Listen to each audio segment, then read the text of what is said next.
Friends, എല്ലാവർക്കും high range ഡയറീസിലേക്ക് സ്വാഗതം. ഇന്ന് ഞാനൊരു ചേമ്പിൻ്റെ താള് കറി വയ്ക്കാമെന്ന് വിചാരിച്ചു. അതൊന്ന് നമുക്കൊന്ന് പറിക്കാൻ പോകണം കേട്ടോ. അത് എവിടെയാണെന്നുള്ള അത് കാണിച്ചു തരാം നിങ്ങളെ. അത് നമുക്ക് പോയി താള് നമുക്കൊന്ന് കറി വയ്ക്കുന്നത് എങ്ങനെയാണെന്ന് കാണിച്ചു തരാം കേട്ടോ. അതൊന്ന് പറിക്കാൻ പോവുകയാണ് ഞാൻ. ഇതിൻ്റെ താളാണ് കേട്ടോ ഞാൻ പറിക്കുന്നത്. നോക്കിക്കാണേ, കണ്ടോ? ഇതിൻ്റെ ഏറ്റവും നാമ്പ് നോക്കിയാണ് എടുക്കുന്നത് കേട്ടോ. കിളിന്തായിട്ടുള്ള ഇല നമുക്ക് പറിച്ചെടുക്കാം.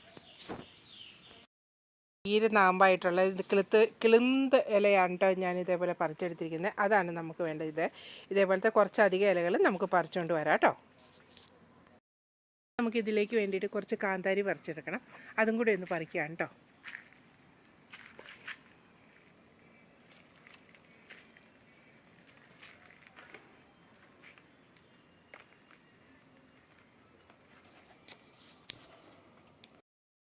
നമുക്ക് ഇതേപോലെ ചെറുതായിട്ടുള്ളത് നമ്മൾ എടുത്തുകൊണ്ട് വന്നിട്ട് നമുക്കിതൊന്ന് തുറന്നൊക്കെ നോക്കി ഇത് കഴുകിയെടുക്കണം. ഇതിൻ്റെ അകത്തൊക്കെ എന്തെങ്കിലുമൊക്കെ ഉണ്ടോ എന്ന് നോക്കിയതിന് ശേഷം നമ്മൾ ആദ്യം ഈ തണ്ട് കളയുക. ഇതിൻ്റെ ഈ ഞരമ്പ് പോലെ ഇരിക്കുന്ന ഈ തണ്ടുണ്ടല്ലോ, ഈ ഭാഗം നമ്മളങ്ങ് കളഞ്ഞെടുക്കണം. അതിന് ശേഷം ഇതിങ്ങനെ ഒന്ന് രണ്ടായിട്ടൊന്ന് കീറി എടുത്തിട്ട് നമ്മൾ ഇതേപോലെ ചുരുട്ടി എടുത്ത് നമുക്കൊന്ന് കെട്ടിക്കൊടുക്കുക. ഇത് ഞാൻ കഴുകി വെച്ചിരുന്നതാണ് കേട്ടോ. കഴുകി വെച്ചിരുന്ന ഇതേപോലെ ചുരുട്ടി ഞാൻ ഒന്ന് കെട്ടി കൊടുക്കുക. കഴുകി വെച്ചത് നിങ്ങളിന്ന് കാണിക്കാൻ വേണ്ടിയിട്ട് ഞാൻ ഇതേപോലെ ഒന്ന് അത് ചുരുണ്ട് തന്നെ ഇങ്ങനെ വെച്ചിരുന്നായിരുന്നു കേട്ടോ. അപ്പോൾ ഇതേപോലെ ഒന്ന് ചുരുട്ടി കെട്ടിയെടുക്കുക. അങ്ങനെ എത്ര നിങ്ങൾക്ക് എടുക്കുന്നുണ്ടോ അതനുസരിച്ച് നിങ്ങൾ എടുക്കുക. എനിക്കിപ്പോൾ കുറച്ച് എണ്ണ കിട്ടിയിട്ടുള്ളൂ, ഇത്രയേ ഉള്ളൂ. അപ്പോൾ ഇത്രയേ ഉള്ളൂ എനിക്ക് താളിൻ്റെ ഇല കിട്ടിയത്. ഈ നാമ്പ് പോലെയുള്ളത് വേണം കേട്ടോ. അപ്പോൾ അതിലേക്ക് വേണ്ടിയിട്ട് ഞാനൊരു കുറച്ച് ഉള്ളി എടുത്തിട്ടുണ്ട്. ഒരു 5-6 ഉള്ളി, ഇത്ര ഉള്ളി എടുത്തിട്ടുണ്ട്. പിന്നെ ഞാൻ അതിലേക്ക് കുറച്ച് പച്ചമുളക് എടുത്തിട്ടുണ്ട്. കാന്താരിയാണ് എടുത്തിരിക്കുന്നത്. പിന്നെ ഞാൻ നിങ്ങൾക്ക് ആവശ്യമൊന്നുണ്ടെന്നുണ്ടെങ്കിൽ മാത്രം നിങ്ങൾ വെളുത്തുള്ളി ഇഞ്ചി ഞാൻ ഇതിലേക്ക് ചേർക്കുന്നുണ്ട്. നിങ്ങൾക്ക് ആവശ്യമുണ്ടെങ്കിൽ മാത്രം അത് ചേർത്താൽ മതി. ഇത്തരം സാധനങ്ങൾ ഈ ഉള്ളി, പച്ചമുളക്, കാന്താരിയും വേണം കേട്ടോ. കാന്താരി ഇല്ലാത്തവർക്ക് പച്ചമുളക് ആയാലും മതി.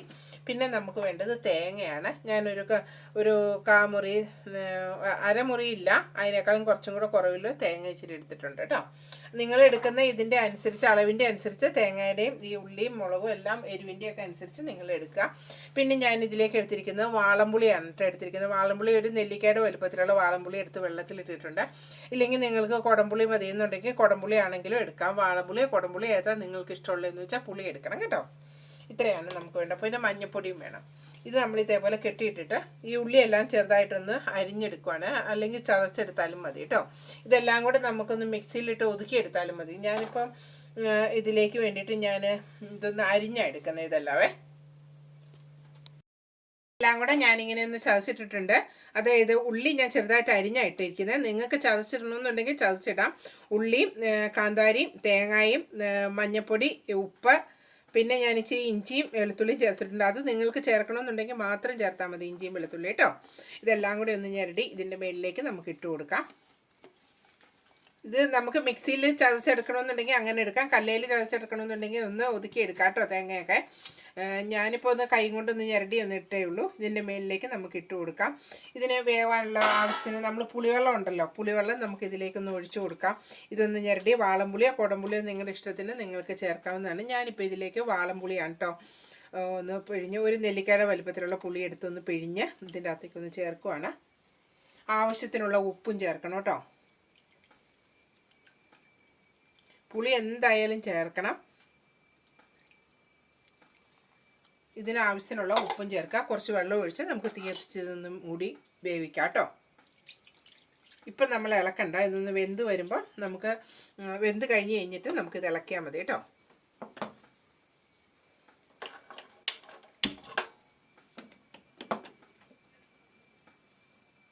ഇതാ മൂടി വെച്ച് വേവട്ടെ. നമുക്ക് വെന്തോന്ന് നോക്കാം. ഇതാ വെന്തോന്ന് നോക്കാം. അതിന് വേണ്ടിയിട്ട് ഇതാ ഞാനൊന്ന് തുറന്ന് നോക്കുവാണ്. കുറച്ച് വെള്ളമുണ്ട് കേട്ടോ. ഇനിയിപ്പോൾ വെള്ളം പറ്റണമെന്നുള്ളവർക്ക് അതനുസരിച്ച് ഇങ്ങനെ തന്നെ ഇരുന്ന് തവിയും കൊണ്ടൊന്നും ഇളക്കരുത്. വെള്ളം പറ്റണമെന്നുള്ളവർ പറ്റിയതിന് ശേഷം മാത്രം നമ്മൾ ബാക്കിയുള്ള കാര്യങ്ങൾ ചെയ്യാവുള്ളൂ. എനിക്ക് അല്പം വെള്ളം കിടക്കുന്നത് ഇഷ്ടമായതുകൊണ്ടാണ് ഇത്രയും വെള്ളം ചേർത്തത്. ഇനിയിപ്പോൾ കുറച്ച് വെള്ളം ഒഴിച്ച് വേവിച്ചാലും മതി കേട്ടോ. അങ്ങനെ ആയാലും മതി. ഇതിപ്പോൾ ഇച്ചിരി വെള്ളം ഇങ്ങനെ നിൽക്കുന്നത് എനിക്കിഷ്ടമാണ്. അതുകൊണ്ടാണ് ഞാൻ ഇതേപോലെ ചെയ്തിരിക്കുന്നത്. വെള്ളം പറ്റണമെന്നുള്ളവർക്ക് അതനുസരിച്ച് വെള്ളം എടുത്തതിന് ശേഷം ഞാൻ അതിലേക്ക് കുറച്ച് കരിയാപ്പില എന്നിട്ട് കൊടുക്കുകയാണ്. ഇത് തിളച്ചുകൊണ്ടിരിക്കുകയാണല്ലോ, അപ്പോൾ അതിലേക്ക് കുറച്ച് കരിയാപ്പില ഇട്ടു. അതിനുശേഷം ഞാനിതാ കുറച്ച് വെളിച്ചെണ്ണ ഒഴിച്ചു കൊടുക്കുകയാണ് കേട്ടോ. വെളിച്ചെണ്ണ നമുക്കൊരു 2 ടീസ്പൂണോ 1 ടീസ്പൂണോ, അത് നമ്മൾ എടുക്കുന്ന ഇതിൻ്റെ അളവനുസരിച്ച് നമുക്ക് വെളിച്ചെണ്ണ അല്പം ഒന്ന് ചേർത്ത് കൊടുക്കാം. ഞാനിങ്ങനെ ഒന്ന് വെളിച്ചെണ്ണ ഒന്ന് ചേർത്ത് കഴിഞ്ഞ് തീ ഓഫ് ചെയ്തിടുക കേട്ടോ. അതിന് ശേഷം ഇതൊന്ന് ഇളക്കി കൊടുക്കാം.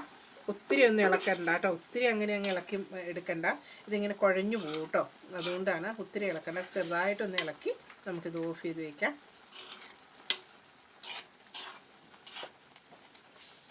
നല്ല ടേസ്റ്റുള്ള താളുകറി നമുക്കിത് റെഡി ആയിട്ടുണ്ട്.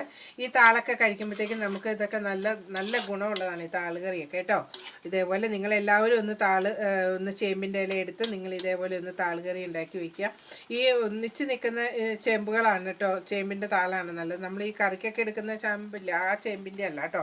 ഇത് താള ഈ കാട്ടിലൊക്കെ ഉണ്ടാകുന്ന ഇങ്ങനെ ചെറിയ സ്ഥലങ്ങളിലൊക്കെ ഇങ്ങനെ തിക്കായിരിക്കും, കുറേ എണ്ണം ഒത്തിരി എണ്ണം കൂടി നിൽക്കുന്ന സൈസ് ഉണ്ടല്ലോ, അങ്ങനത്തെ താളിൻ്റെ ഇലയാണ് കേട്ടോ എടുക്കേണ്ടത്. അപ്പോൾ നിങ്ങളെല്ലാവരും ഇതേപോലെ ഒന്ന് ഉണ്ടാക്കി നോക്കാം കേട്ടോ. Thank you.